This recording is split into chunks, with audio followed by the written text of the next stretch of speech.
A 5 feet tall person walks away from a wall. A spotlight is located on the ground 40 feet from the wall. What is the rate at which the shadow changes when the person is 10 feet from the wall if the person is walking away from the wall at a rate of 2 feet per second? Okay, maybe let's name all the variables and write out what we get from the problem.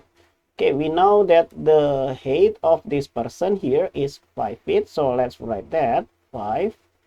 And then a spotlight is located on the ground 40 feet from the wall. Okay, maybe let's name this length here from the spotlight to this person as X.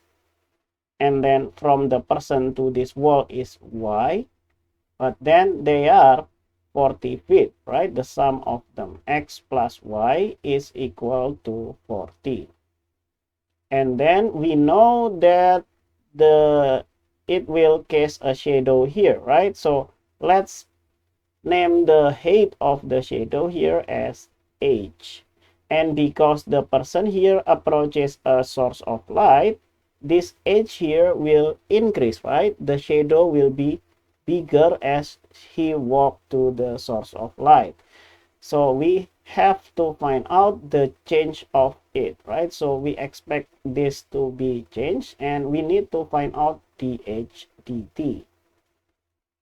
And it has to be a positive number because it is increasing.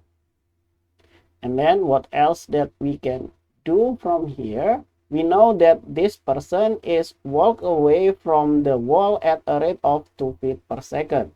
Okay, we can use two things here. We can imagine this as dy dt is equal to 2 feet per second because the distance from the wall is increasing. Or we can also see it as dx dt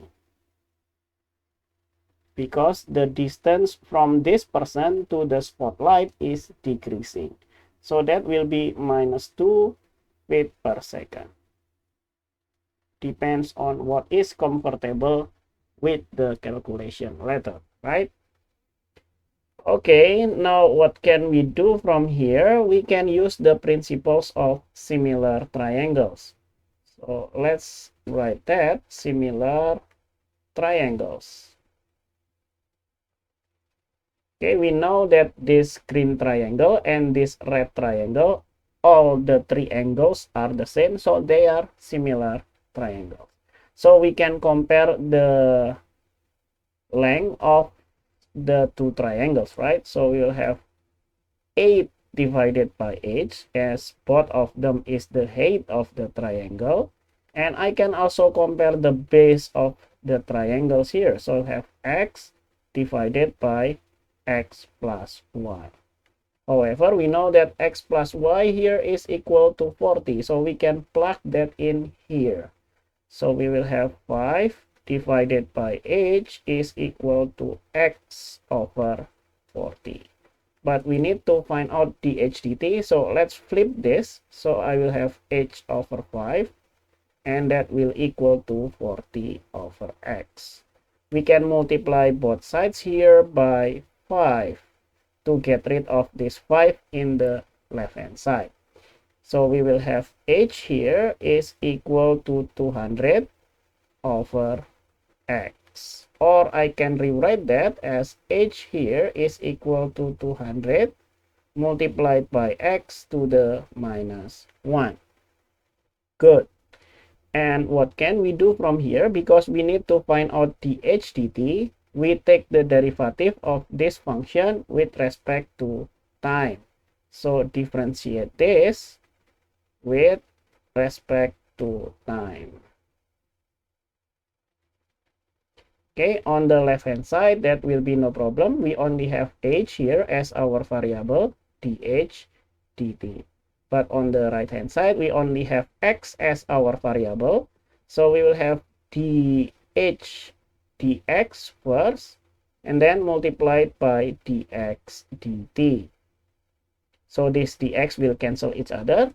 And we know dx dt here, this one here. So I think that is not a problem because we can get this dx from this function here using power rule. So I will have dh dt here is equal to minus 200 x to the minus 2, and this is the power rule multiplied by dx dt. And then we will have dh dt here is equal to minus 200 and then divided by x squared multiplied by dx dt. Good. And what else that we can have here? And the question is asking us about what is the rate at which the shadow change when the person is 10 feet from the wall. Okay, that is an important piece of information here. We know that this y here, the distance from the wall to the person, is 10 feet. Okay, so we know that when y is equal to 10. Okay, but then we don't know x yet, but we know that y is equal to 10 and x plus y is equal to 40. Therefore, x must be 30, right? So here we can plug the values of dh dt when y is equal to 10. So we know that dh dt when y is equal to 10 here, and that will equal to minus 200 divided by 30 squared and then multiplied by minus 2. Right, so we will have minus 200 divided by 900 multiplied by minus 2. Or we can cancel this out, this one into 2 and this one into 9. So we will have 4 over 9. So we'll have 4 over 9. And what is the unit? The unit will be feet over second. And that is the final answer of this question. And as before, we expect this to be a positive values, and we got the positive value, 4 over 9. Okay, so the answer for this question is 4 over 9 feet per second. And I think that's all for this video. Thank you for watching. Do not forget to like the video, subscribe to the channel, and please leave me a comment for a feedback. Thank you for watching and see you in the next video. Bye bye.